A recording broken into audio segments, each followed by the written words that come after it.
Dans une paisible ville côtière, où l'odeur de la mer se mêlait à celle de l'essence, vivait une jeune femme nommée Elena. Chaque jour, il travaillait à la station-service située à l'entrée de la ville, lieu de passage des touristes et des camionneurs parcourant la longue route qui longe la côte. Même si la routine était fatigante et les journées souvent longues et chaudes, Elena trouvait de la satisfaction dans son travail. Pour elle, la station-service était plus qu'un simple lieu de travail, c'était un endroit où elle pouvait rencontrer différentes personnes, écouter leurs histoires et, parfois, offrir un petit geste de gentillesse. Avant de continuer, abonnez-vous à notre chaîne et activez la cloche. Elena avait toujours cru que chaque petite action pouvait faire une différence, et que ce début d'été confirmerait sa conviction. Le soleil était haut dans le ciel et la gare était particulièrement bondée. Les voitures faisaient la queue pour obtenir du carburant et la chaleur accablante semblait accroître l'impatience des clients. Alors qu'Elena courait d'avant en arrière pour servir les voitures, elle remarqua un homme âgé qui s'approchait lentement à pied. Il portait des vêtements simples et usés et son visage montrait les signes d'une vie difficile. Il s'appelait Giovanni. Giovanni s'arrêta devant Elena, baissant les yeux, comme s'il n'était pas à l'aise de devoir lui parler. « Mademoiselle, » commença-t-il d'une voix tremblante, « je suis vraiment désolé, mais j'ai oublié mon portefeuille à la maison. J'ai déjà fait le plein, mais je n'ai pas d'argent pour payer. Je suis vraiment désolé, je ne sais pas quoi faire. » Sa voix était sincère et désespérée, et ses yeux reflétaient la honte de devoir demander de l'aide dans cette situation.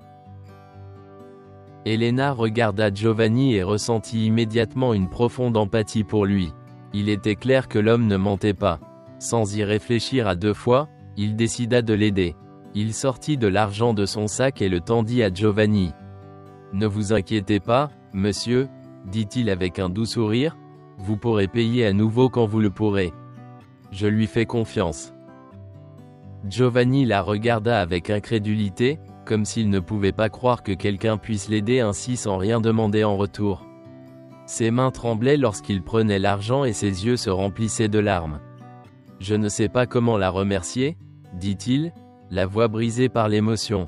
« Je serai bientôt de retour pour tout rendre, promis. » Il a noté son nom et son numéro de téléphone sur un morceau de papier et l'a donné à Elena, en signe de gratitude et de promesse. Alors que Giovanni s'éloignait lentement, certains collègues d'Elena, qui observaient la scène de loin, ont commencé à faire des commentaires sarcastiques. Regardez comme elle était naïve, elle s'est laissée tromper par le vieil homme. Dit l'un d'eux en riant. Vous ne reverrez plus jamais ce type, a ajouté un autre avec un ton sceptique et un sourire moqueur. Ces commentaires ont choqué Elena, mais elle a choisi de les ignorer. Il savait au fond de lui qu'il avait fait la bonne chose.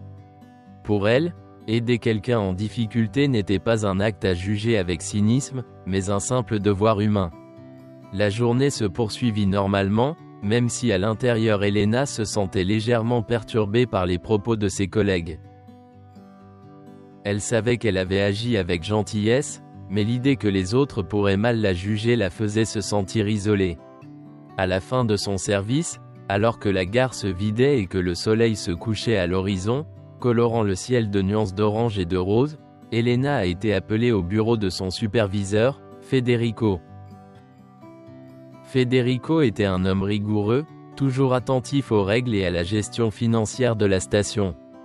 Quand Elena entra, il la regarda d'un air sévère. « Elena » commença-t-il froidement, « j'ai entendu dire qu'aujourd'hui tu as utilisé ton argent pour couvrir le coût du carburant d'un client. C'est vrai ?» Elena hocha la tête, précisant qu'elle avait utilisé son argent personnel et non celui de la caisse. Mais Federico ne semblait pas satisfait de cette explication. Je comprends vos bonnes intentions, mais il y a des règles qu'il faut respecter. Nous ne pouvons pas permettre aux salariés de prendre en charge les frais des clients, même s'ils sont en difficulté. Cela pourrait créer un dangereux précédent. Si nous faisions des exceptions, il n'y aurait plus de contrôle, a déclaré Federico en croisant les bras. Bien qu'Elena ait tenté d'expliquer sa position et les raisons de son action, Federico était catégorique. « Je suis désolé, mais je vais devoir vous virer. Nous ne pouvons pas tolérer un comportement qui ne respecte pas les procédures de l'entreprise, a-t-il conclu. Le cœur lourd et un mélange de déception et de tristesse, Elena rassembla ses affaires et quitta la gare. Il savait qu'il avait agi avec son cœur, mais perdre son emploi pour avoir fait la bonne chose était un coup dur à gérer. De retour chez elle, elle a trouvé sa mère Teresa en train de préparer le dîner et son fils Andrea, 11 ans, qui jouait dans le salon. Assise à table, Elena leur raconta ce qui s'était passé. « Aujourd'hui, j'ai perdu mon emploi », a-t-il déclaré d'une voix calme, même si intérieurement il ressentait un profond sentiment de défaite. Teresa la regarda avec inquiétude, tandis qu'Andrea s'approchait de sa mère et la serrait fort dans ses bras. « Maman, tu as fait la bonne chose », dit-il avec conviction. Aider quelqu'un est toujours une bonne chose, même si parfois cela coûte cher. Nous trouverons un moyen de surmonter cette situation. Ces mots, simples mais profonds, remplirent Elena de fierté et de réconfort. Alors que la famille essayait de trouver une solution, le téléphone d'Elena sonna. À l'autre bout du fil se trouvait un homme qui se présentait comme étant Luc, le fils de Jean. « Bonsoir, dit-il d'une voix aimable, je suis le fils de l'homme qui vous a aidé à la station-service aujourd'hui. Je voulais vous remercier en personne. Mon père est rentré chez lui profondément ému par son geste. » Elena, surprise par l'appel, répondit avec humilité. « Ce n'était rien de spécial, a-t-il déclaré. J'ai juste fait ce qui me semblait bien. » Lucas a expliqué que son père souffrait de la maladie d'Alzheimer et qu'il avait souvent du mal à se souvenir des choses les plus simples. Son aide a été fondamentale pour nous. Je suis désolé d'apprendre que vous avez perdu votre emploi à cause de tout cela. Le lendemain, Lucas s'est présenté chez Elena pour lui rendre l'argent que son père lui devait. Mais au cours de la conversation, il fit une révélation inattendue. En plus d'être le fils de Giovanni, je suis également propriétaire de la chaîne de stations-service, dit-il en souriant.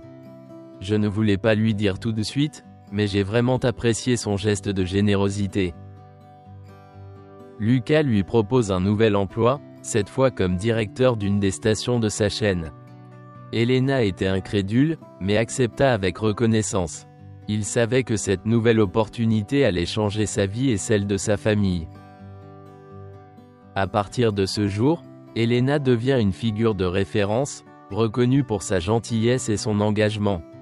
Son histoire démontre qu'un simple acte de gentillesse peut ouvrir des portes inattendues et transformer le cours de la vie d'une manière imprévisible. Avez-vous aimé cette histoire? Écrivez-le dans les commentaires ci-dessous.